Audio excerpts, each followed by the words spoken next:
24:5-6.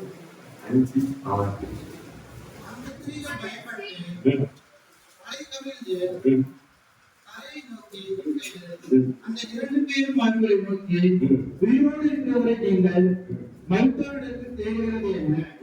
அவர் இங்கே இல்லை, அவர் உயிர் தெழுந்தார். அவர் இங்கே இல்லை, என்ன செய்தார் சொல்லுங்க? உயிர் தெழுந்தார். என்னுடைய செய்தி தலைப்பு, இயேசு கிறிஸ்து உயிர் தெழுந்தார், இன்றைக்கும் உயிரோடு இருக்கிறார். அது மாத்திரமல்ல, அவர் நம்மோடு இருக்கிறார். அந்த உயிர் தெழுந்தார். சில கருத்தாங்களுடைய ஆண்டவராகிய இயேசு கிறிஸ்து மரித்து ஒரு கல்லறையிலே அடக்கம் பண்ணப்பட்டார். அந்த கல்லறைக்கு முத்திரை போடப்பட்டிருந்தது. மற்ற 27:66 சொல்லும்போது ஒரு கல்லறைக்கு முத்திரை போடப்பட்டது. 3ஆம் நாள் அவருடைய கல்லறையை பார்க்கும்படியாக மகரினா மரியாதையும் மற்ற மரியாதையும் பார்க்க போனாங்க. மற்ற 28:1 சொல்லப்பட்டது.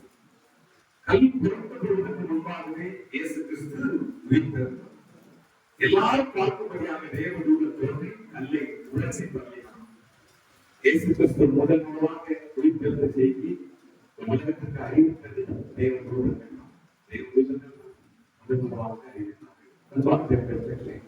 இன்னைக்கு ஆண்டவர் உயிர்த்தெழுந்த ஆண்டவர் நம்மோடு கூட இருக்கிறார்.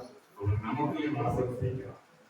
உலகத்தின் சரித்திரங்களை பார்த்தீங்கன்னா, எத்தனைகளுடைய சரித்திரங்கள், உலகத்தில் எத்தனை தலைவர்களுடைய சரித்திரங்களை பார்த்தீங்கன்னா, தோன்றினார்கள், மறைந்தார்கள், ஓடினார்கள், மறைந்தார்கள். அந்த கல்லறைகள் இன்னைக்கு இருக்கிறது. ஐயா மைனாட்சி பற்றி சொல்றாங்க, மறைந்த முதல்வர் அண்ணா பிறப்பியா அவருடைய கல்லறை இன்னைக்கு எல்லாரும் தோன்றினார்கள், மறைந்தார்கள். அதான் சரித்திரம்.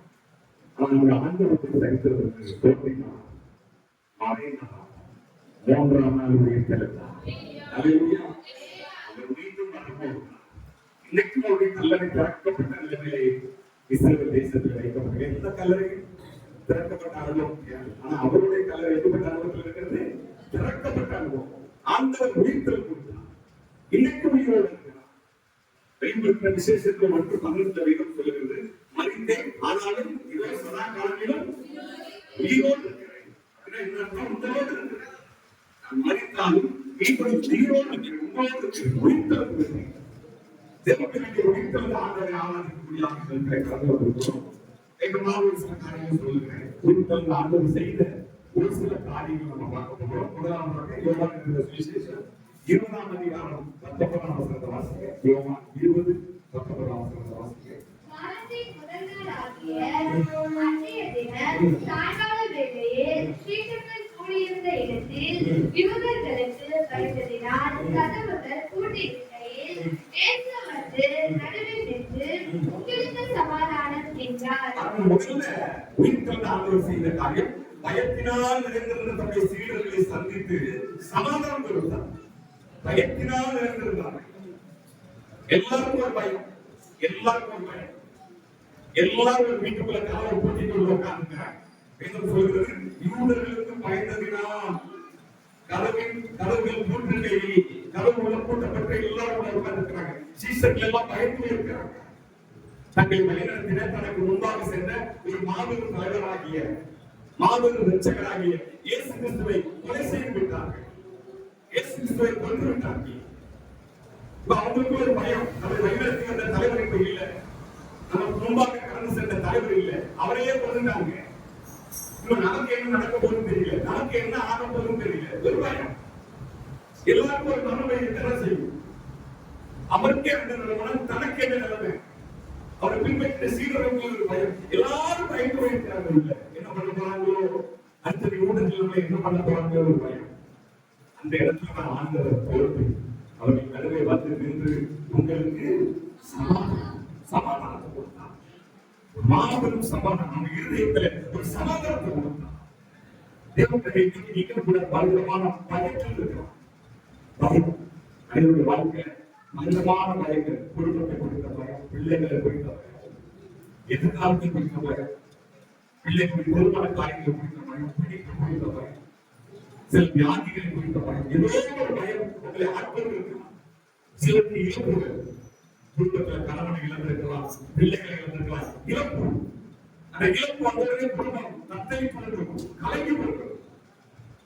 சில குடும்ப தலைவர் போயிட்டாருன்னா அந்த மனைவி பிள்ளைங்க இருக்கிறாங்க, அடுத்தது என்ன செய்ய போறோம், அடுத்தது என்ன பண்ண போறோம், பிள்ளைகளை எப்படி படிக்க வைக்க போறோம், பிள்ளைகளை எப்படி படிக்க வைக்க போறோம், பிள்ளைகளை எப்படி கரையேற்ற போறோம், நம்ம எப்படி வாழ போறோம், அந்த வாழ்வாதார என்ன ஆக போகுது, எல்லாருக்கும் இருக்கும். சீடர்களுக்கு இருந்துச்சு. அடுத்தது என்ன பண்ண போறோம், என்ன செய்யணும் தெரியல உங்களுக்கு. இயேசு கிறிஸ்துவின் வார்த்தை. ஆனா அப்படிப்பட்டவர்களை ஆண்டவர் சந்தித்து உங்களுக்கு சமாதானத்தை கொடுத்தார். தேவனுக்கு இன்னைக்கு நான் சொல்றேன், இந்த வழிபடுகிறது உங்க வாழ்க்கையில் எவ்வளவு காரியத்தை பயந்து கொண்டிருக்கீங்களா, கர்த்தர் உங்களுக்கு சமாதானம் கொடுத்தார். உலகம் கொடுக்காத சமாதானம். அந்த உலகத்தில் எதை வைத்து தெரியுமா? யோவான் 14:27 வேதம் சொல்கிறது, என்னுடைய சமாதானத்தை நான் உங்களுக்கு என்ன செய்கிறேன், என்னுடைய சமாதானம். எனக்கு ஆண்டவர் சமாதானக்காரன். நீ சமாதானம் இல்லாம இருக்கீங்களா? குடும்பத்துல சமாதானம் இல்லாம இருக்கீங்களா? உங்க சொந்த உறவுகளுக்கு சமாதானம் இல்லாம இருக்கீங்களா? கர்த்தர் சமாதானம் கொடுக்கிறார். சமாதானம். அது மாத்திரமல்ல, அவர் உங்களோடு இருக்கிறார். ஹல்லேலூயா. பயப்படாதீங்க. நிறைய காரியங்கள் கொண்டு பயப்படாதீங்க. என்ன பண்ண போறேன், எது பண்ண போறேன், இவ்வளவு பிரச்சனை இருக்குது, இவ்வளவு சூழ்நிலை இருக்குது, இதை எப்படி பேஸ் பண்ண போறேன், இதை எப்படி கடந்து போக போறேன், தைரியமா இருங்க. நீங்கள் தைரியமா இருக்கணும், மற்றவங்களை தைரியப்படுத்தணும். ஹல்லேலூயா சொல்லுங்க. ஆண்டவருடைய பிள்ளைகள் தைரியமா இருக்கணும். எவ்வளவு பெரிய பிரச்சனை வந்தாலும், எவ்வளவு பெரிய காற்று கடல் வீசினாலும், கடல் பெருக்கினாலும் பயப்படணும். அப்போஸ்தலர்கள் பவுல் ரோமாபுரியை நோக்கி போர் கடந்து போன கப்பல் பிரயாணம் 276 பேர் பிரயாணப்பட்டாங்க. அந்த கப்பல் இருந்த அத்தனைகளுடைய இருதயம் எப்படி இருந்துச்சுன்னா, அப்போஸ்தலர் 27:20 சொல்லுது, தப்பி பிழைப்பதுங்கிற நம்பிக்கை முழுமையற்று போயிடுச்சு. ஆனா அந்த இடத்துல ஆண்டவர் பவுல் மூலமாக பேசுகிறார். பவுல் மூலமாக அவன் கப்பல் சேதமே அனுப்பி உங்க யாருக்குமே என்ன வராது, நான் சேதம் வராது. உன்னிடமாக எல்லாருக்கும் தயவு பண்ணினேன். நீ விலகு, தைரியமா நீ ராஜனுக்கு முன்பாக இருக்கிறார். ஆண்டவர் பவுலை கிளப்படுத்தினார். பவுல் யாரும் கிளப்படுத்தினார், ஜனங்களை கிளப்படுத்தினார். 276 பேர் ஜனங்களுக்கு கிளப்படுத்த தைரியமா இருக்கேன். உங்களுக்கு ஒன்றும் ஆகாது. நான் கூட கர்த்தர் இருக்கிறார். கர்த்தர் எனக்கு சொன்னபடியே நடக்கும் என்று சொன்னார். இன்னைக்கு தேவ பிள்ளைகள் நான் நேரத்தில் சொல்றேன், ஆண்டவர் உங்க குடும்பத்தோடு, உங்க பிள்ளைகளோடு, உங்க ஊழியத்தோடு, உங்க பிசினஸோடு கர்த்தர் இருக்கிறார். பயப்படாதீங்க. யாரும் உங்களை அழிக்க முடியாது, யாரும் உங்களை என்ன செய்ய முடியாது. ஆண்டவருடைய சித்தம் யாரும் உங்களை போட முடியாது. சீஸ்தர்களுக்கு ஒரு பயம் இருந்துச்சு, யாராவது ஏதாவது பண்ணிடுவாங்களா, யாராவது நமக்கு ஏதாவது செய்வாங்களா, அதனால எல்லாரும் கதவை போட்டு உள்ள பயத்துமே பண்ணிருக்காங்க. அவருடைய வாழ்க்கையில தாவீதை நீங்க பாத்தீங்கன்னா, அவர் சொல்ற சங்கீதம் 118:6 கர்த்தர் என் பக்கத்தில் இருக்கிறார், நான் பயப்படேன். ஹல்லேலூயா. யார் என் பக்கத்தில் இருக்கிறார்? கர்த்தர். அதெல்லாம் முக்கியம். எல்லாரும் கூட இருக்க மாட்டாங்க. இயேசுநாதருக்கு சிலுவை பாடுபட்டு வரும்போது எல்லாரும் விட்டு ஓடியே போயிட்டாங்க. அவருக்கு தெரியும் எல்லாரும் போவாங்க. நீங்க இந்த வார்த்தை கேட்கிற உங்க வாழ்க்கையில சில பிரச்சனை, போராட்டம், சில இழப்புகள், சில வியாதிகள் வரும்போது எல்லாரும் இருக்க மாட்டாங்க. ஆனால் உங்க கூட யார் இருப்பாரா? கர்த்தர் இருக்கணும். கர்த்தர் அதான் சொல்றாரு. தாவீது அதான் சொல்றாரு, கர்த்தரை பற்றி இருக்கிறார், நான் பயப்படுறேன். அது சொல்றாரு, மனுஷர்களுக்கு ஒன்றும் பண்ண முடியாது. ஹல்லேலூயா. இந்த மனுஷனுக்கு ஒன்றும் செய்ய முடியாது. இந்த மனுஷனுக்கு செய்ய பயப்படாம இருக்கு. ஆத்ம சமாதானத்தை கொடுத்தார். சமாதானத்தை தேடி மனுஷன் எங்கெல்லாம் போவான். எத்தனையோ புண்ணிய ஸ்தலங்களுக்கு போவாங்க. எத்தனையோ பேர் ஐயா இவ்வளவு ஆசீர்வாதம் ஐஸ்வர்யமா இருந்து கூட சமாதானம் இல்லை, நிம்மதி இல்லையா? ஆனா நம்மகிட்ட எது இருந்தாலும் இல்லாட்டாலும் கர்த்தர் ஒரு நிம்மதியை கொடுப்பாங்க. ஹல்லேலூயா. நம்ம சொல்லுங்க. நம்ம படுத்த ஆண்டவர் குடும்பத்தில் இருக்கிற ஹல்லேலூயா சொல்லுங்க. ஐயா சொல்லுங்க, லைவ் வாசலே போறோம். ஹல்லேலூயா. இந்த சமாதானம் இருப்பாங்க. இதயத்தில் இருக்கிற சமாதானம் உலகமே கொடுக்க முடியாது. அம்மாக்கு ஆண்டு சொல்றாரு, உங்க இருதயம் காரணமாக பயப்படாமல் இருப்பதா. ஹல்லேலூயா. ஆனால் எத்தனையோ வாக்குத்தத்தங்கள் வேதத்தில் சொல்லியிருக்கிறார். ஏசாயா 41:10 அவர் சொல்றார், நீ பயப்படாத, நான் உன்னோடே இருக்கிறேன், திகையாதே, நான் உன்னுடைய பலப்படுத்தி உனக்கு சகாயம் பண்ணுவேன். ஹல்லேலூயா. என் நீதியின் வாக்குத்தத்தங்கள் உன்னை தாக்குவேன். அதனால தேவனுக்கு பயப்படாது. நான்காம் மாதத்தில் 21ஆம் தேதி சில காரியங்கள் கொண்டு பகிர்ந்து கொண்டிருக்கலாம். நாங்கள் சொல்றாங்க, பயப்படாதீங்க, சமாதானமா சமாதானம். நமக்கு இரண்டாவதாக உயிர்த்தெழுந்த ஆண்டவர் செய்த காரியம் யோவானின் சுவிசேஷம் 20ஆம் அதிகாரம் 15ஆம் வசனம் 16ஆம் வசனம் வாசிங்க. யோவான் 20ஆம் அதிகாரம் 15, 16. இயேசு அவரை பார்த்து, ஸ்திரீயே, ஏன் அழைக்கிறாய்? யாரை தேடுகிறாய் என்றார். அவர் அவரை தோட்டக்காரன் என்று எண்ணி, ஐயா, நீர் அவரை எடுத்துக்கொண்டு போனதுண்டானால் அவரை வயிற்று எடுக்க எனக்கு சொல்லும், நான் போய் அவரை எடுத்துக் கொள்ளுவேன் என்றார். இயேசு அவரை நோக்கி, மரியாதை என்றார். அவர் திரும்பி பார்த்து, ரபூனி என்றார். அதற்கு போதகரே என்று அர்த்தமாம். பாருங்க, இங்க இரண்டாவது தம்மை தேடின மரியாதையின் கண்ணீரை கர்த்தர் கொடுத்தார். தேடின மரியாதை மரியா கல்லறைக்கு வந்தார். கல்லறை அங்க வந்து கண்ணீர் வடிக்கிறான். ஆண்டவருடைய சரீரத்தை அடக்கம் பண்ணப்பட்ட சரீரம் அவர் வருவதற்கு முன்பாக கல் புரட்டப்பட்டிருக்கு. அந்த கல்லறையில வந்து பார்க்கிற சரீரத்தை கண்ணீர் வடிக்கிறான். இயேசு அவளை பார்த்து, ஸ்திரீயே, ஏன் அழுகிறான்? யாரை தேடுறேன்? அவர் அவரை நினைச்சுட்டா, அவர் தோட்டக்காரன் நினைச்சு, ஐயா அவர் இழுத்து கொண்டு போட்டுள்ளார், அவர் மிக்க எடுத்து எனக்கு சொல்லும், நான் போய் அவரை என்ன செய்வேன்? எடுத்துக்கொள்வேன். இயேசு அவரை நோக்கி, மரியாதையே. வார்த்தை கேட்ட உடனே ஆண்டவர் கண்டு, ரபூனி, போதகரே. அந்த கண்ணீர் வடித்துக் கொண்டிருந்த அந்த மரியாதை இயேசுவை கண்ட உடனே ஒரு சந்தோஷம், இயேசுவை கண்ட உடனே ஒரு மகிழ்ச்சி. அவருடைய கண்ணீரை கர்த்தர் மாற்றினார். கண்ணீரை மாற்றினார். அழுகை. நல்ல தெய்வம் பிள்ளை இந்த மகளிரை மாறினார். இந்த மகளிரை மாறினார். பாருங்க, இந்த 20ஆம் அதிகாரம் 1ஆம் வசனத்துல, வாரத்தின் முதல் நாள் காலையில் அதிக கிறிஸ்தவருடைய மகளிரை மரியாள் கல்லறைக்கு வந்து கல்லறை அடைத்திருந்த கல் எடுத்து போட்டிருக்க. முதல் நாள் காலையிலே அதிகாலையிலே வர இருந்தோடு அதிகாலை டைம் எப்பன்னா 3 மணில இருந்து 5:59 வரை அதிகாரம். 6 மணி வீடு இருக்காங்க. அதிகாலம் 3 மணியில எந்திரிச்சு வந்திருக்கிறார். கல்லறைக்கு வந்திருக்கிறார். யோசிச்சு பாருங்க. நம்ம ஆட்களை பகல்ல கல்லறைக்கு போன்னு சொன்னா கூட போகண்டாங்க இல்லையா? பகல்ல போனா கூட பயப்படுவாங்க. ஆனா அவன் இப்போ கூட சொல்லுங்க, இருக்கோட எந்திரிச்சு போறோம். இருக்கோட எந்திரிச்சு இந்த அளவுக்கு ஆண்டவர் மேல அன்பு, ஆண்டவர் மேல பாசம். ஏன் அந்த அன்பு பாசம்? இவருக்கு ஆண்டவர் பெரிய அற்புதம் செய்திருந்தார். உங்க வாழ்க்கையில பெரிய கட்டு, பெரிய ஒரு சாபம் இருக்கு வாழ்க்கை. மார்க் சுவிசேஷத்துல 16ஆம் அதிகாரம் 10ஆம் வசனம் சொல்லுது, அவருக்கு இருந்த அவர் 7 பிசாசுகளை என்ன செய்திருந்தாரா? துரத்தியிருந்தார். 7 பிசாசுகள் வாழ்க்கையை சீர்குலைத்துக் கொண்டிருந்தது. பிசாசுகள். அப்படிப்பட்ட மரியாதைக்கு ஆண்டவர் பெரிய அற்புதம், பெரிய விடுதலை கொடுத்திருந்தார். இந்த விடுதலையின் கூட நன்றியை வெளிப்படுத்தினார். சபை மக்கள் சொல்றேன், ஆண்டவருக்கு நம்ம நன்றி என்ன செய்யணும்? வெளிப்படுத்தும். சபைக்கு வெளிப்படுத்தும். சபை குடும்பத்தார் ஒவ்வொரு குடும்பத்துக்கு நன்றியை வெளிப்படுத்தும். உலகத்துல நம்ம நன்றியை வெளிப்படுத்தும். நன்றி சொல்லணும். கடவுளுக்கு நன்றி சொல்லணும். நன்றி இல்லாம வரக்கூடாது. நன்றி இல்லாம உலகம். இன்னைக்கு உலகத்துல நன்றியே இல்லை. யாரை பார்த்தாலும் நன்றி இல்லாத உலகமாக இருக்கு. நான் அடிக்கடி சொல்றேன், நம்ம வீட்டுல பார்க்கிற பிராணிகள் இருக்கிற நன்றி கூட யாருக்கும் இல்ல, மனுஷன் இல்லை. மனுஷன் இல்லை. 10 புஷ்பங்களை சுத்தமாக்கிறார். ஒருவர் மாத்திரம் திரும்பி வந்து நன்றி சொன்னார்.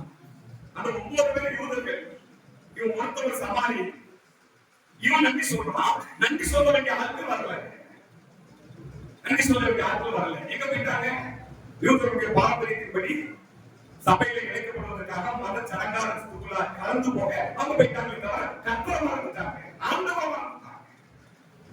இன்னைக்கு உலகத்துல அப்படிதான். ஆண்டவர் செய்கிற நன்மை அநேகர் மறந்துடுறாங்க. ஆண்டவருக்கு தூரம் போயிடுறாங்க. ஆண்டவர் எல்லாரும் தம்மை வெளிப்படுத்த மாட்டார். நம்மை தேடுகிற பிள்ளைகளுக்கு அவர் வெளிப்படுவார். அவரை தேடுகிற பிள்ளைகளுக்கு சொல்றது நீதிமொழி புஸ்தகத்தில் பார்க்க 8:10 என்னை சிநேகிக்கிறவர்களை சிநேகிக்கிறேன், அதிகாலையில் என்னை தேடுகிறவர்கள் தேடணும். அவரை தேடணும். அவர் மேல அன்பு வரணும். அதிகாரத்தை யார் ஜெபம் தெரியுமா? உண்மையிலே ஆண்டவர் மேல அன்பு வச்சிருக்கிறவங்க அதிகாரிகள் தேடுவாங்க. அப்பவே எதிர்க்கிற மேல ஜெபம் பண்ணுவாங்க. 10 மணிக்கு எதிர்த்தாலும் ஜெபம் பண்ணுவாங்க. 12 மணிக்கு அது மத்த ஜெபத்தை நான் எதுவுமே சொல்ல. அந்த அதிகாரிகளை கத்தத்தை பண்ணிக்கிறாங்க பாருங்க. அவங்க யார் நிற்பாங்கன்னா ஆண்டவர் மேல அன்பு வச்சிருக்கிறவங்க தான் நிற்பாங்க. ஆண்டவர் மேல பாசம் வச்சிருக்கிறவங்க நிற்பாங்க. ஆண்டவர் மேல எனக்கு அறிவாக்கிறவர்களே தன்னுடைய நன்றியை வெளிப்படுத்துறவங்க நிற்பாங்க. நன்றியை வெளிப்படுத்துவாங்க. ஆண்டவருக்கு முன்னாடி ஆண்டவர் தம்மை வெளிப்படுத்தி உங்க கண்ணீரை துடைப்பார். அல்லேலூயா. ஆண்டவரை விட்டுறாதீங்க. ஆண்டவருடைய தூரம் போயிடாதீங்க. ஆண்டவரை தேடுங்க. அவர் தேடுகிற பிள்ளைங்க அவர் கைவிட மாட்டார். சிங்கக்குட்டிகள் தாழ்ச்சி அடைந்து கர்த்தரை தேடுவதற்கோ ஒரு நன்மை கூட குறைவுபடாது. இன்னைக்கு நிறைய பேர் அவரை தேடாமலேயே ஓடிட்டு இருக்காங்க. கொஞ்சம் கொஞ்சம் அப்படியே வச்சு சமாளிச்சு போய்கிட்டே இருக்கலாம். அப்படி ஓடாது. அது ஒரு 2 நாள் நிலைக்காத வாழ்க்கை. வேதத்தில் சவுலுடைய வாழ்க்கையை நீங்க பாத்தீங்கன்னா வாசிங்க. 1 புஸ்தகம் 10ஆம் அதிகாரம் 13ஆம் வசனத்தை வாசிங்க. 1 நாளாகமம் 10ஆம் அதிகாரம் 13ஆம் வசனத்தை வாசிங்க. அப்படியே சவுல் கர்த்தருடைய வார்த்தையை கைக்கொள்ளாமல் கர்த்தருக்கு செய்த தன் துரோகத்தை நிமித்தமும் அவன் கர்த்தரை தேடாமல் இதை பாத்தீங்கன்னா அவன் கர்த்தரை தேடாமல் வாசிங்க. அஞ்சனம் பார்க்கிறவர்களை கேட்கும்படிக்கு தேடுதலின் நிமித்தமும் செத்து போனான். கர்த்தரை தேடலையா சவுல்? அங்க அழகா வேதம் சொல்லுது. கர்த்தரை தேடணும் யாரை தேடனா? அஞ்சனம் பார்க்கிறோம், குறி சொல்றோம், நாள் பார்க்கிறோம். அப்படியே சவுல் அந்த போறோம். கர்த்தரை இவனுக்கு உத்தரவு கொடுக்கல. கர்த்தரை நல்லாவே தேடல. இவன் இருக்கிற நாட்கள அரசாட்சி செஞ்ச நாட்கள இவன் நன்றியாவே நடக்கல. ஆண்டவருடைய வார்த்தைப்படி நடக்கல. ஆண்டவருடைய வார்த்தைக்கு கீழ்ப்படியல. ஆண்டவர் தேடல இருக்கு. ஆண்டவர் தேடல. ஆண்டவரே அவன் தேடல. நன்றி இல்லாத இந்த சவுல். அதனால ஆண்டவர் இவனுக்கு தன்னை வெளிப்படுத்தவே இல்லை. அதனாலதான் என்ன போறான்?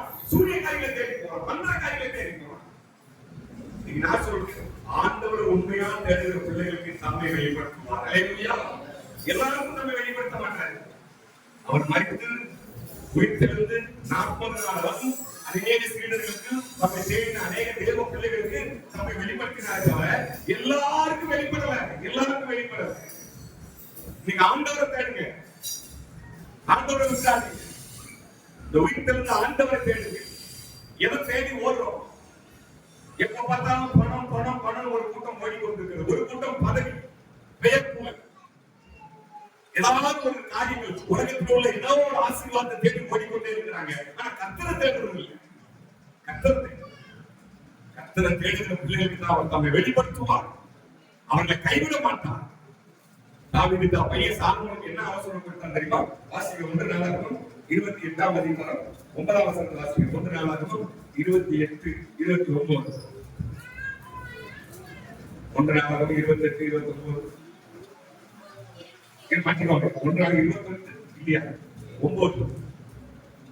என் குமாரனாகிய சாலமோனே, நீ என் பிதாவின் தேவனை அறிந்து அவரை உத்தம இருதயத்தோடும் உற்சாக மனதோடும் சேவி, கர்த்தர் எல்லா இருதயங்களையும் ஆராய்ந்து நினைவுகளை தோற்றங்களை எல்லாம் அறிகிறார். நீ அவரை தேடினால் நீ அவரை தேடினால் உனக்கு தென்படுவார். நீ அவரை தேடினால் உனக்கு நீங்க தேடினாலும் கர்த்தர் வருவார். நீ அவரை விட்டுவிட்டால் அவர் உன்னை என்றைக்கும் கைவிடுவார். என்றைக்கும் என்ன செஞ்சுவாரு? தேடும் கர்த்தரை.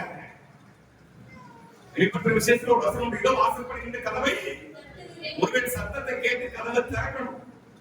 திறந்த உள்ள வந்து போஜனம் பண்ணுவா. அவர் போஜனம் பண்ணுவார், நீயும் போஜனம் பண்ண முடியும். கர்த்தரை தேடணுமா? கர்த்தரை தேடணும். உலக ஆசீர்வாதங்கள் இல்லை, உலக நன்மைகள் அல்ல, அது ஆண்டவர் தருவார்.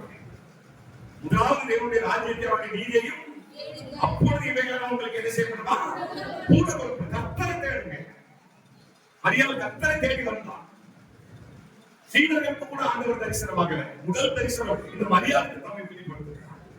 மரியாதைய வாழ்க்கையில் இந்த கண்ணீரை கர்த்தர் துடைக்கிறார். மரியாதை ஆறாங்க. நான் உயிரோட இருக்கேன், நான் உன்னோட இருக்கேன். இன்னைக்கு தேவர்கள் நிறைய காரியங்கள் வந்து கண்ணீர் வடிக்கிறீங்களா? அதான் நீங்க கர்த்தர் நம்மோட கூட இருக்கிறார். அல்லேலூயா. உங்களோட இருக்கிறார். முதலாவது பயந்துள்ள சீடர்களுக்கு கர்த்தரை என்ன செய்யறாரு? அவர் சமாதானத்தை கொடுக்கிறார். இரண்டாவது தம்மை தேடின மரியாதைக்கு கர்த்தர் தம்மை என்ன செய்யறாரு சொல்லுங்க? வெளிப்படுத்துகிறார். கண்ணீரை துடைக்கிறார். மூன்றாவதாக ஆண்டவர் செய்த காரியம், உயிர்த்தெழுந்த ஆண்டவர் செய்த காரியம். ஆமென். மார்க் 16ஆம் அதிகாரம் 15ஆம் வசனம். மார்க் 16, 15ஆம் வசனம் வாசிங்க. மார்க் 16, 15. மார்க் 16 பின்னோவர் அவர்களை நோக்கி, நீங்கள் உலகம் எங்கும் போய் சர்வ சிருஷ்டிக்கும் சுவிசேஷத்தை பிரசங்கியுங்கள். மூன்றாவதாக உயிர்த்தெழுந்த ஆண்டவர் நமக்கு கொடுக்கிற கட்டளை என்னவென்றால் சுவிசேஷத்தை பிரசங்கியுங்கள். கர்த்தரை அறிவியுங்கள். இயேசு எப்படிப்பட்டவர் சொல்லுங்க. இயேசுவை குறித்து பேசுங்க. இன்னைக்கு நிறைய நேரம் நம்ம இயேசுவை குறித்து பேசாம மனுஷனை குறித்தே பேசிக்கிட்டு இருக்கிறோம். யூடியூப் எதை பார்த்தாலும் மனுஷனை குறித்து அவர் இவர் மனுஷனை பார்த்து பார்க்க வேண்டிய நபரை பார்க்காம விட்டுருவோம். நிறைய ஊழியர்களை ஸ்தாபனங்களை பெரிய பெரிய தலைமையில் இருக்கிறவங்களை பார்த்து யாரை பார்க்காம இருக்கிறோம்? இயேசுவை பார்க்காம இருக்கிறோம். இயேசுவை பாருங்க, இயேசுவை அறிவி. ஆண்டவருக்கு எல்லாருக்கும் கட்டளை கொடுக்கிறார். பின்பு அவர் அவர்களை நோக்கி, நீங்கள் உலகமெங்கும் போய் சர்வ சிருஷ்டிக்கும் சுவிசேஷத்தை என்ன செய்யுங்க? பிரசங்கியுங்கள், அறிவியுங்கள். எல்லாருக்கும் அந்த பொறுப்பு இருக்கு. அது போதகர் ஐயா மட்டும் தான் செய்யணும், முழுநேர ஊழியக்காரங்க தான் செய்யணும், மிஷனரிமார்கள் தான் செய்யணும் இல்ல. எல்லாருக்கும் அந்த கடமை இருக்கு, எல்லாருக்கும் அந்த பொறுப்பு இருக்கிறது. தானியேல் முழுநேர ஊழியக்காரங்க இல்ல, ஆபிரகாம் முழுநேர போதகர் இல்ல, தாவீது பெரிய மிஷனரி இல்ல, அவங்க பெரிய தேவ மனிதர்கள். ஆனா அவங்க மூலமாக கர்த்தருடைய நாமம் மகிமைப்பட்டது, அவங்க மூலமாக சுவிசேஷம் பரவினது, அவர்கள் மூலமாக பிதாவாகிய தேவன் மகிமைப்படுத்தப்பட்டார், கனப்படுத்தப்பட்டார். கர்த்தரை உயர்த்து, கர்த்தரை குறித்து சொல்லுங்க. சுவிசேஷம் சொல்வது என் மேல் விழுந்த கடமை. பவுல் சொல்லுற 1 கொரிந்தியர் 9:16 சுவிசேஷம் சொல்வது என் மேல் விழுந்த கடமை. சுவிசேஷம் பிரசங்கியாமல் எனக்கு ஐயோ. அம்மா ஐயா, எத்தனை பேருக்கு நீங்க ஆண்டவரை பத்தி சொல்லிருக்கீங்க? உங்க பக்கத்து வீட்டுல சொல்லிருக்கீங்களா? வேலை பார்க்கிற இடத்துல உங்க பக்கத்துல வேலை பார்க்கறவங்க சொல்லிருக்கீங்களா? படிக்கிற இடத்துல ஆண்டவரை பத்தி ஒரு வார்த்தை சொல்லிருக்கீங்களா? ஐயா, ஏதாவது நினைப்பாங்க. என்ன நினைப்பாங்க? என்ன நினைக்க போறாங்க? நம்மளாம் வெட்கப்படுறோம் ஆண்டவருடைய சுவிசேஷத்தை சொல்றேன். உலகத்தால் புறஜாதி ஆட்களை பாத்தீங்கன்னா அவங்க தெய்வத்துக்கு முன்பாக ஒரு இடத்துல அவங்க வெட்கப்பட்டதை நான் பார்க்கேன். யாரு பார்த்தாலும் பரவாயில்ல, அவங்க தெய்வத்தை கும்பிடுறதாக இருக்கட்டும், அவங்க தெய்வத்துக்கு முன்பாக தன்னை தாழ்த்துகிறதாக இருக்கட்டும், யாரை குறித்து கவலைப்பட மாட்டாங்க. ஒரு வீடு பிரதிஷ்டைக்கு அழைக்கப்பட்டிருக்கு. வீடு பிரதிஷ்டைக்கு அழைக்கப்பட்டிருக்கும் போது ஐயா ஒரு 1/2 நேரம் எழுதி கொடுங்க அப்படின்னு சொல்லி என்ன அழைச்சிருந்தாங்க. அங்க போனேன், அவங்க பண்றது லேட் ஆக்கிட்டாங்க. லேட் ஆக்கிட்டு கூட்ட வேலை அதிகமாகிடுச்சு. கூட்டம் ஆனவங்க ஐயா ஒரு 10 நிமிஷத்துல பேசுங்க அப்படின்னாங்க. எவ்வளவு நேரத்துல சொல்லுங்க? ஒரு 10 நிமிஷத்துல பேசி முடிச்சிருங்க. ஆனா இன்னும் ஆரம்பிக்கல ப்ரோக்ராம். அப்புறம் இன்னும் கொஞ்சம் நேரம் லேட் ஆகுது. ஏதாவது பேசி நிறைய ஆட்கள் இருக்காங்க, ஏதாவது பிரச்சனை இடக்கூடாது, ஒரு ஜெபம் மட்டும் பண்ணிருங்க அப்படின்னா சொல்லுங்க. ஒரு ஜெபம் மட்டும் பண்ணி முடிச்சிருக்கீங்க. நான் சொல்ல இந்த வீட்டை நீயே ரெஜிஸ்டர் பண்ணிட்டான்னு போர்டல போயிட்டு உண்மையில இந்த வீட்டை நீயே ஜெபம் மட்டும் பண்ணி எதுக்கே எங்க கூட்டம் 1/2 நேரத்துக்கு நான் 1 மணி நேரத்துல நான் அப்பதான் யோசித்து பாக்குறேன். அப்ப நான் வந்து சொன்னேன், புறஜாதி ஆளு யாராவது அவங்க வீடு பாருங்க, இப்போ வீடு பிரதிஷ்டை, யாரை பத்தி கவலைப்பட மாட்டாங்க, யாரை பத்தி கவலைப்பட மாட்டாங்க. எவ்வளவு நேரம் ஆனாலும் அவங்க செய்ய வேண்டிய காரியங்களை செஞ்சுட்டு தான் அடுத்ததை கவனிப்பாங்க. நமக்கு ஆண்டவரை பத்தி சொல்றதுக்கு இருக்கும், நமக்கு ஆண்டவரை பத்தி அவங்க ஏதாவது நினைச்சிருவாங்க, இவங்க ஏதாவது நினைச்சிருவாங்க. வெட்கப்படாதீங்க. சுவிசேஷம் சொல்றது நம்ம இருந்த கடமை.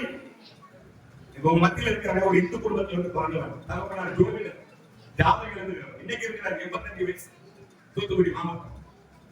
7 கதையுடைய சொத்து பிறந்த வந்து 4 மாடி பக்கத்துல குடும்பம். படித்ததெல்லாம் 4 மாடி. 17 வயசுல 1998 ஓட்டு கம்பெனில 17 வயசுல வந்து 2005 வரை ஒரு 7 வருடங்கள் அவரோட இணைந்து ஆகிய டிபார்ட்மெண்ட்ல இப்போ 100 பேர் வேலை பார்க்காங்க. அப்போ 2 பேர் தான், நான் இன்னொரு தம்பி 2 பேர் தான் ஆகிய டிபார்ட்மெண்ட். அண்ணனுடைய நிகழ்ச்சி அப்போ நிகழ்ச்சிகள் வரும். அந்த நாட்கள் ஆரம்ப காலங்களில் சொல்றேன். பாருங்க, ரசிக்கப்பட்ட எப்படி ஒரு 12 வயசுல ஒரு மே மாச விடுமுறையில எங்க அம்மா எனக்கு ஒரு பழைய சைக்கிள் வாங்கி வந்திருந்தாங்க. அந்த பழைய சைக்கிளை பஞ்சர் பாக்குறதுக்காக பஞ்சர் ஆகி போச்சுன்னு அந்த பஞ்சர் கடையில பஞ்சர் பாக்குற இடத்துல நிக்கிறேன். சின்ன பையன் கவுசர் போட்டு நிக்கிறேன். அப்போ ஒரு அண்ணன் வந்தார். அவர் ஒரு ஊழியம் பண்றோம் ஒரு அண்ணன். ஆனா அவர் ஊழியம் பண்றாங்க எனக்கு தெரியாது. வந்தாரு, தம்பி பிபிஎஸ் வாரிங்களாங்க. பிபிஎஸ் என்னன்னு நிறைய கதை சொல்லுவாங்க. தம்பி நல்லா பாட்டு சொல்லி கொடுப்பாங்க, உங்களுக்கு நிறைய காரியங்களை கற்றுக் கொடுப்பாங்க, டான்ஸ் எல்லாம் ஆடி ப்ரோக்ராம் நல்லா இருக்கும் அப்படி சொல்லி கடைசி முடிஞ்ச டீ பிஸ்கட் கொடுப்பாங்க. முடிஞ்சோடனே உண்மையில மைண்ட்ல அவர் கதை சொன்னதோ டான்ஸ் ஆடி சொல்லி கொடுப்பாங்க, இப்படி சொல்லி கொடுப்பாங்க, அதெல்லாம் ஏறால. டீ பிஸ்கட் மைண்ட்ல ஏறிச்சு. குடும்பூர்ல இருந்து நான்வாடி அங்க இருக்கிற ஒரு சபை, சிஎஸ்ஐ சபை, அங்க டீ பிஸ்கட் சாப்பிட போகணும்னு போனேன். போன இடத்துல கர்த்தர் என்னை ரட்சித்தார். அல்லேலூயா. போன இடத்துல ஆண்டவர் என்ன செஞ்சார்? அவர் எனக்கு பெரிய பிரசங்கம் பண்ணல, பைபிள்ல இருந்து பெரிய போதனைகளை காண்பிக்கல, பெரிய ஜபம் எனக்கு பண்ணல. ஒரே ஒரு வார்த்தை, தம்பி வாரீங்களா? அன்னைக்கு அவர் சொல்லாம விட்டுருந்தா இன்னைக்கு இந்த இயேசு கிறிஸ்துவ சொந்த ரட்சகராக ஏற்றுக்கொள்ளாமல் போயிருப்பேன். ஒரு வார்த்தை. அதான் பவுல் சொல்வாரு, நான் நட்டேன், அப்போ நான் என்ன செய்யணும்? நீர் பாய்ச்சினா விளை செய்கிறது யாரு? தேவன், கர்த்தர். இன்னைக்கு நம்ம ஆண்டவருக்காக என்ன செய்யறோம்? யார் யாருக்கும் விளம்பரம் பண்றோமே, அந்த கடையில வாங்குங்க நல்லா இருக்கும், அந்த கடையில பிரியாணி வாங்குங்க நல்லா இருக்கும், அந்த கடையில போய் ட்ரெஸ் எடுக்க நல்லா இருக்கும், அங்க போய் வாங்குங்க. எவனாவது நமக்கு 10 பைசா தருவானா? தரமாட்டான். நீங்க எங்கெங்கயோ அனுப்பி விடுறீங்களா ஆட்களை, அங்க போங்க இங்க போங்க, யார் யாருக்கும் ரெக்கமெண்ட் பண்ணீங்க, ஒரு ரூபாய் 10 பைசா தரமாட்டான். ஆனா வேதம் சொல்லுகிறது, சீசன் நாமத்தின் நிமித்தம் ஒரு கலசம் தண்ணி கொடுத்தால் கர்த்தர் பலன் கொடுக்கிறார். அல்லேலூயா. கர்த்தருக்காக செய்யுங்க, கர்த்தருக்காக சுவிசேஷம் வெட்கப்படாதீங்க. எந்த நம்ம சபைக்கு சொல்லுங்க, வாங்க. யாராவது கஷ்டத்துல இருப்பாங்க, நாங்க ஜெபம் பண்றோம் சிஸ்டர், நாங்க உங்களுக்காக ப்ரேயர் பண்றோம், நாங்க உங்களுக்காக ஜெபம் பண்றோம். எங்க சபைக்கு ஒரு உபவாச ஜெபம் நடக்குது, நீங்க ஒரு 1/2 மணி நேரம் வந்து உட்கார்ந்துட்டு போங்க, ஒரு 10 நிமிஷம் வந்து சும்மா பார்த்து சொல்லுங்க. வாராங்க வரல, ரெண்டாவது விஷயம், அங்க ஆண்டவர் கிரியை செய்வார். ஹல்லேலூயா. ஆண்டவர் கிரியை செய்வார். சொல்லணும் ஏதாவது. நாம வீட்டுல இருந்த சிறுமியை சொன்னா, அடிமை பெண் என்ன சொன்னா, என் ஆண்டவன் சமாரியாவில் இருக்கிற தீர்க்கதரிசிக்கு போனா இவருக்கு யாரு என்ன ஆகும்? சொஸ்தமா சொல்ல வேண்டியது அவன் கடமை. போறான போலியாக ரெண்டாவது விஷயம். நாம சொன்னா சொல்லலையா? யோசித்து பாருங்க. ஒரு அடிமை பெண், அவன் எவ்வளவு பெரிய ஆள் நாகமா. ஆனா அந்த சிறுமி தன்னுடைய கடமையை செய்யறான். சொன்னா சொல்லாம கூட விட்டுருக்கலாம். சொல்லாம விட்டுருந்தா நாகமா கடைசி வரைக்கும் குஷவகையாவே இருந்து செத்துட்டு போயிடலாம். ஆனால் அவனுக்கு ஒரு அன்பு, ஒரு தாகம். இவருக்கு வியாதியில் எஜமான் இருக்கிறாரு. அடிமைகள் அன்னைக்கு இருந்தா அவங்க இருக்கிறவங்க நினைச்சிருந்தா நம்ம பொருள்படுத்துறவங்க இப்படியே இருந்து செத்துட்டு போட்டு நினைச்சிருப்பாங்க. ஆனா அந்த பெண், அந்த சிறுமியை யோசித்து பார்க்கிறேன். அந்த பெண்ணுடைய பேச்சை கேட்டு நாகமான் வந்து எவ்வளவு பெரிய சுகத்தை பெற்றான் பாருங்க, எவ்வளவு பெரிய அற்புதத்தை பெற்றான். பெற்று அந்த தீர்க்கதரிசியாக எலிசா கடைசியா என்ன சொல்லிட்டு போறது தெரியுமா? இனி நான் கர்த்தருக்கு. அல்லேலூயா. இனி நான் அந்த ஆண்டவரோட சொல்லிட்டார். நீங்க தேவ பிள்ளைகளை நமக்கு கொடுக்கிற வாய்ப்புகளை பயன்படுத்துங்க. ஆண்டவரை குறித்து சொல்லுங்க. உங்களுக்காக ரத்தம் சிந்தினார், எனக்காக ரத்தம் சிந்தினார், சர்வ லோகத்திற்கும் ரத்தம் சிந்தினவருடைய ஆண்டவர் சுயநலமா இருக்கிறார். ஆண்டவரை குறித்து அறிவை கடைசியா உட்கார்ந்து சொல்லி முடிக்கிறாங்க. கடைசியாக ஆண்டவர் வீட்டில் தானம் செய்த காரியம் லூக்கா 24ஆம் அதிகாரம் 50-51 வசனம் வாசிங்க. லூக்கா 24:50-51. பின்பு அவர் பெத்தானியா வரைக்கும் அவர்களை அழைத்துக் கொண்டு போய் தம்முடைய கைகளை உயர்த்தி அவர்களை ஆசீர்வதித்தார். அவர்களை ஆசீர்வதிக்கையில் அவர்களை விட்டு பிரித்து பரலோகத்துக்கு எடுத்துக் கொள்ளப்பட்டார். நான்காவது கடைசி காரியம், தம்முடைய சீடர்களை அழைத்து அவர்களை என்ன செய்தாலும் ஆசீர்வதித்தார். அழகா சொல்கிறது, பெத்தானியா வரைக்கும் அவர்களை அழைத்து கொண்டு போய் தம்முடைய கைகளை உயர்த்தி அவர்களை என்ன செய்தாலும் ஆசீர்வதிக்கிற ஆண்டவர். ஆசீர்வதிக்கிற காரணம் நம்முடைய ஆண்டவர். உலகம் நம்ம நல்லா ஆண்டவர் பிடிக்க நல்லா வந்துட்டாங்க, வீடு கட்டிட்டான், கார் வாங்கிட்டான், அதை வாங்கிட்டான், வெளியே நல்லா இருந்தாலும் நீ நல்லா இருக்கப்பான்னு சொல்லுவாங்க. உள்ளுக்குள்ள அவ்வளவு பொறாமை இல்லாத ஒரே தெய்வம் நல்லா இருக்கிறாரு. அல்லேலூயா. பொறாமையில இருக்கு, கூட பிறந்தா பொறாமையில இருக்கான். யாரையுமே நம்ப முடியல, எல்லாம் பொறாமை. நல்லா வந்துட்டான், அவன் பிள்ளை நல்லா வந்துட்டு, அவன் வயசாயிட்டான். யாருக்குமே யாரையும் ஆசீர்வதிக்கிற எண்ணமே இல்லை. நீ ஆசீர்வதிக்கிற மாதிரி நடிக்கதான் செய்யறாங்க இன்னைக்கு உலகத்துக்கு. ஆனா உண்மையா ஆசீர்வதிக்கிறவர் கர்த்தர். உண்மையான ஆசீர்வாதத்தை தருகிறவரும் அவர் தான். நீங்க தேவர்கள் உங்களை ஆசீர்வதிக்கிற ஆண்டவர், வீட்டில் ஆண்டவர் உங்களை ஆசீர்வதிப்பார். உங்களை ஆசீர்வதிப்பார். தன் கைகளை உயர்த்தி தன்னுடைய பிள்ளைகளை ஆசீர்வதித்தார்.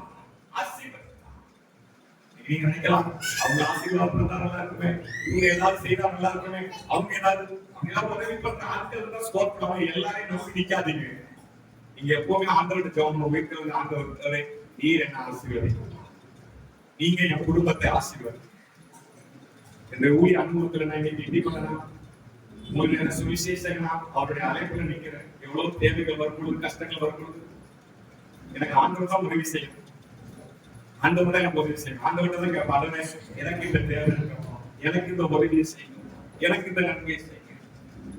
எங்க இருந்தாலும் கர்த்தர் நமக்கு வாசலை திறப்பார். அல்லேலூயா. ஆண்டவர் உங்களுக்கு திறப்பாருங்க. உலகம் கொடுத்து நம்ம நிறைய போறது இல்லை. ஆப்பிரகாம் பாருங்க, சோதம் பட்டணத்தை மீட்டு வரும் பொழுது அந்த சோதம் ராஜா சொல்றாரு, அப்பா வெள்ளி பொண்ணு எல்லாத்தையும் எடுத்துக்கோ, தனங்களை எடுத்து கொடுத்துரு.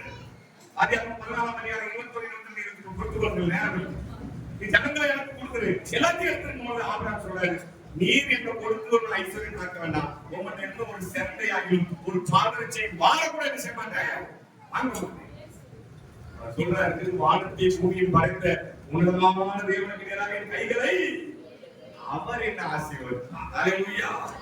நீங்க எப்பவுமே கர்த்தர் என்ன ஆசீர்வதித்தார். கர்த்தருடைய ஆசீர்வாதமே ஐஸ்வர்யத்தை அதனோட என்ன இருக்காது, வேற இருக்காது. ஆண்டவர் ஆசீர்வதிச்சார். ஆண்டவர் சொன்னதை செய்கிறார். மனுஷன் இன்னைக்கு ஒன்று சொல்லுவான், நாளைக்கு ஒன்று சொல்லுவான், கேட்டா சொல்லவே இல்லை. ஆனா ஆண்டவர் அப்படி இல்லை. வாக்குத்தத்தம் சொன்னதுல அவர் உண்மை உள்ளவராக இருக்கிறார். போய் சொல்ல தேவன் ஒரு மனிதன் அல்ல. மனுஷன் கூட மாறிடுவாங்க. மனுஷன் கூட மாறி, நான் பாத்துக்கிறேன், நான் உதவி செய்யறேன்ப்பா, அப்புறம் கேட்டா நான் எங்க சொல்றேன்ப்பா. ஆனா ஆண்டவர் ஒரே ஒரு சம்பவத்தை சொல்லி தெரிவிக்கிறேன். பாண்டிச்சேரி பக்கத்துல அங்க இருந்து ஒரு 15 கிலோமீட்டர் தள்ளி ஒரு இடத்துல ஊழியத்துக்காக 2 நாட்கள் கன்வென்ஷனுக்காக அழைக்கப்பட்டது. முதல் நாள் கூட்டம் முடிந்தது. அங்க ஒரு ஐஸ்கிரீம் கடை அந்த கூட்டம் நடத்தினேன். அந்த ஐயா சொன்னாரு, ஐயா இந்த கடை ஐஸ்கிரீம் ரொம்ப ஃபேமஸ், நம்ம நாளைக்கு கூட்டம் முடிஞ்சவங்க சாப்பிடுவோம், ரொம்ப நல்லா இருக்கும், நீங்க இந்த மாதிரி எங்கேயுமே சாப்பிட்டு மாட்டீங்கன்னு சொல்றேன். அவர் சொல்றத பார்த்தவங்க ஐஸ்கிரீம் சாப்பிடுற மாதிரி ஒரு ஆசை வந்துச்சு. நல்ல சொல்லுங்க. சரி, அடுத்த நாள் போலாம் அப்படின்னு பார்த்தா அடுத்த நாள் கூட்டம் முடிஞ்சு நேரம் ஆகி போச்சு. நேரம் ஆகி டைம் ஆகி 10-11 மணி ஆகிட்டு அந்த கடையை அவங்க கூட்டிட்டு போயிட்டாங்க. நிறைய பேர் பிடிக்க வந்தாங்க, நேரம் ஆகி போயிடுச்சு. ஐஸ்கிரீம் சாப்பிட முடியும். அவங்க தாங்க முடியல, ஐயோ இந்த பிரதருக்கு ஐஸ்கிரீம் வாங்கி கொடுக்க சொன்னாங்க. சரி, அவங்க அடுத்த வரும்போது சாப்பிடலாம். இல்ல இல்ல, இன்னொரு இடத்துக்கு போக முடியாது, இங்கதான் நல்லா இருக்கும், இல்ல எப்படியாவது ஒரு ஐஸ்கிரீம் உங்களுக்கு வாங்கி கொடுக்கணும்யா அப்படின்னு. அங்க கடைசியில ஐஸ்கிரீம் கடையே காணவில்லை. அங்க இருந்து நான் என்ன பண்றாரு, அவருடைய வண்டியில அப்படியே கூப்பிட்டு அப்படி ஒரு கார், ஒரு ஆம்னி கார் வச்சிருந்தேன், அப்படியே கூப்பிட்டு 15 கிலோமீட்டர் பாண்டிச்சேரிக்கே கூப்பிட்டு விட்டேன். பாண்டிச்சேரி கடற்கரை கூப்பிட்டு விட்டேன். ஒரு ஐஸ்கிரீம் தான் இங்க கூப்பிட்டு வைக்க வாங்கியான்னு சொல்லி அங்க ஒரு பிரசித்தப்பட்ட ஒரு கடையில போய் ஐஸ்கிரீம் வாங்கி வச்சேன். ஒரு ஐஸ்கிரீம் தாங்க இவ்வளவு ரிஸ்க் எடுக்கிறீங்க, நம்ம தான் நூறுமே வந்தா இல்லைன்னா. அவர் சொன்னாங்க, நான் வாயை திறந்து சொல்லிட்டேன், நீங்க வீட்டுக்கு போனவொடனே ஐஸ்கிரீம் சாப்பிட போயிட்டீங்கன்னா அவர் வாங்கி தரேன்னு சொல்லிட்டு செய்யல சொல்லிட்டீங்களா, எனக்கு அது சொல்ல எனக்கு அப்படி இருக்கக்கூடாது, எப்படியாவது வாங்கி தரேன். வாங்கி தந்து சந்தோஷமா கனப்படுத்தி அனுப்பிட்டாரு. வீட்டுக்கு வரும்போது ஆண்டவர் எனக்கு ஞாபகப்படுத்துறாரு. என்ன ஞாபகப்படுத்துறாரு, ஒரு மனுஷனை தான் சொன்ன வார்த்தையை நிறைவேற்ற எவ்வளவு பிரயாசப்படும் போது வானத்தை பூமியில் படைத்த நான் உங்களுடைய வாழ்க்கையில் சொன்ன வார்த்தையை, வாக்குத்தத்தத்தை நிறைவேற்ற எவ்வளவு பிரயாசப்படுவேன், எவ்வளவு உண்மையுள்ளவனாக இருப்பேன். தேவப்பிள்ளைகளை கலங்காதீங்க, கர்த்தர் உங்களுக்கு சொன்ன வார்த்தையை நிறைவேற்றுவார். வேதம் அதான் சொன்னது, அவர் சொன்னபடியே உயிர்த்தெழுந்தார். எப்படி உயிர்த்தெழுந்தார்? சொன்னபடியே உங்களுக்கு செய்வார், சொன்னபடியே உங்களை ஆசீர்வதிப்பார், சொன்னபடியே உங்க குடும்பத்தை கட்டி எழுப்புவார், உங்க ஊழியத்தை கட்டி எழுப்புவார். உயிர்த்தெழுந்த ஆண்டவர் செய்த காரியம் 4 காரியம். 1, வயிற்றினால் இழந்திருந்த சீடர்களுக்கு சமாதானம் கொடுத்தார். 2வது, தன்னை தேடின மரியாதையின் கண்ணீரை கொடுத்தார். 3வது, சுவிசேஷம் அறிவிக்க எல்லாருக்கும் என்ன செய்தார், கட்டளையிட்டார். 4வது, தன்னுடைய பிள்ளைகளை அவர் என்ன செய்தார் சொல்லுங்க, ஆசீர்வதித்தார். இந்த ஆசீர்வாதம் உங்களுடைய வாழ்க்கையிலும் நிறைவாய் தங்குவதாக. கண்களை மூடி செபிக்கலாம். கண்களை மூடி காலை மூடி ஒரு நிமிடம்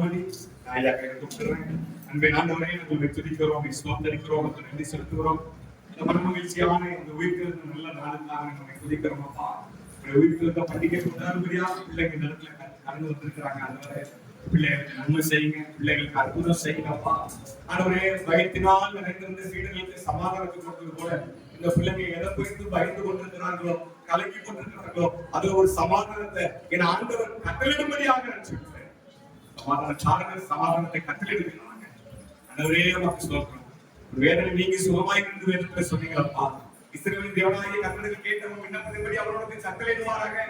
உனக்கு சமாதானம் சொல்லி அண்ணாலே பார்த்து ஏறி சொன்னது போல இந்த பிள்ளைகளை ஆசீர்வதிக்கிறப்பா. இந்த பிள்ளைங்க சமாதானத்தோட கடந்த சில கர்த்தர் கிருபை செய்யலாம். கண்ணீரை தொடங்கப்பா. அந்த பிள்ளைகளுக்கு வெளிப்படுங்க. அநேக நேரம் வேத வசனங்கள் மூலம், ஜெபத்தின் மூலமாக பிள்ளைகளுக்கு வெளிப்படுத்தி, உங்களை வெளிப்படுத்தி இன்னும் நிறைய காரியங்களை பிள்ளைகளுக்கு கற்றுக் கொடுக்கும்படியாக நான் சொல்லிக்கிறேன். கற்றுக் கொடுக்கிறேன். பிள்ளைங்க இதுவரைக்கும் சுவிசேஷம் அறிவிக்காமல் இருந்திருக்கலாம், சொந்த குடும்பத்திற்கே சொல்லாமல் இருக்கலாம், அல்லது சுத்தி இருக்கிற நபர்களுக்கு சொல்லாமல் இருக்கலாம். எங்களுக்கு அந்த வெட்கம், அவமானம் எல்லாவற்றையும் எடுத்து போன கர்த்தர் கிருபை தாங்க. உங்களுடைய ஆக்கியத்தை குறித்து சொல்ல கர்த்தர் எங்களுக்கு கிருபை தாங்க. கிருபை தரும்படியாக நான் ஜெபிக்கிறேன்ப்பா. வேதம் சொல்கிறது, ஒருவர் எனக்கு ஊழியம் செய்தால் பிதாவானவர் கனப்படுத்துகிறது, இந்த பிள்ளைகளை கனப்படுத்துகிறார்கள். கடைசி சொல்லுகிறது, எங்கள் ஆசீர்வதிங்கப்பா. எப்படி வானத்துக்கு எழுந்தருளி போகும்போது அவர்களை ஆசீர்வதித்தாரோ, அந்த ஆசீர்வதித்த ஆண்டவர் மீண்டும் வரப்போகிறார். எனக்கு அருமையான இன்னைக்கு கிருபையின் காலத்தில் இருக்கிறீங்க. கர்த்தர் நிச்சயம் உங்க குடும்பத்தை ஆசீர்வதிப்பார். நிச்சயம் உங்க பிள்ளைகளை ஆசீர்வதிக்கவே ஆசீர்வதித்து உங்கள் பெயரை பெருமைப்படுத்த அவர் வல்லவராக இருக்கிறார். ஆசீர்வதிக்கப்பா, நன்மை செய்யுங்க, பெரிய காரியங்கள் செய்யுங்க. சபை போல நிறையாவுக்காக ஜெபிக்கிறேன், பாக்கி நான் நிறையாவுக்காக, மனைவிக்காக, பிள்ளைகளுக்காக, மருமகளுக்காக, பிற குழந்தைகளுக்காக ஜெபிக்கிறேன். ஆசீர்வதிக்கப்பா, ஆசீர்வதிங்க ஐயா. நல்ல சுகத்தை படுத்துங்க. எங்கள் மத்தியில மதிப்புரிய பீட்டர் ஐயாவுக்காக ஜெபிக்கிறேன். இந்த வயது முடிவுகளும் கூட ஆண்டவரே எங்கேயுமே அதிகமாக போகாதவர் இன்றைக்கு இந்த சபையின் மேல வைத்திருந்த அன்பின் நிமித்தமாக இந்த இடத்துல வந்திருக்கிற ஐயாவுக்கு நல்ல சுகத்தையும் பலத்தையும் ஆரோக்கியத்தை கர்த்தர் தந்து ஐயாவுக்கு வழிநடத்தும்படியாக நான் ஜெபிக்கிறேன். அதில் வந்திருக்கிற ஐசக் ஐயாவை கர்த்தர் ஆசீர்வதிங்க, அவங்க குடும்பத்தை கர்த்தர் வழிநடத்தும்படியாக இயேசுவின் நாமத்தில் ஜெபிக்கிறேன். ஜீவனுள்ள நல்ல பிதாவே.